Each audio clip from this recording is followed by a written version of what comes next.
एके दिवशी मी मातोश्रीला खाली बसलो होतो, दुपारची वेळ होती. अचानक 2 गाड्या लागल्या. साधारणपणे 3:30-4 वगैरे वाजले असतील. ते जरा वेळेला नाव विसरतो मी, पुण्याचं कोण जावडेकर, प्रकाश जावडेकर आणि काही मंडळी आली. मला म्हणाले, राज बाळासाहेबांना अर्जंट भेटायचं आहे. म्हटलं आत्ता ते भेटणार नाही. म्हटलं ती त्यांची झोपायची वेळ आहे. नाही म्हणे अर्जंट आहे. म्हटलं नाही भेटणार. म्हटलं मी तुम्हाला सांगतो. म्हटलं काय विषय काय? म्हटलं मी बोलायचं काम करतो. म्हटलं काय विषय काय? आणि त्यांना सांगा मुख्यमंत्री पदाचा विषय झालेला आहे. म्हटलं अच्छा, अरे वा. म्हटलं काय झालं? सुरेशदादा जैन यांना दोन्ही बाजूने आम्ही ठरवलंय की त्यांना मुख्यमंत्री करायचं. एवढं फक्त बाळासाहेबांना सांगायचं. ठीक.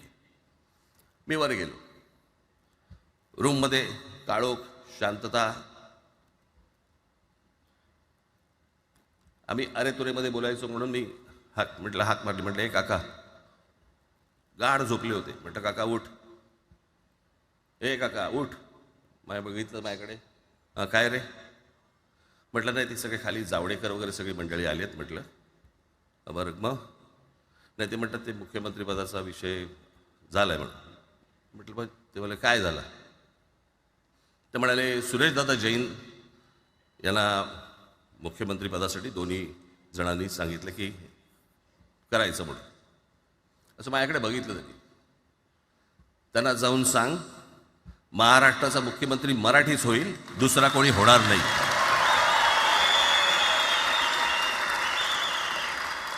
मराठी या एका विषयासाठी मला तिकडे कळलं की या माणसाने सत्तेवर लाथ मारली.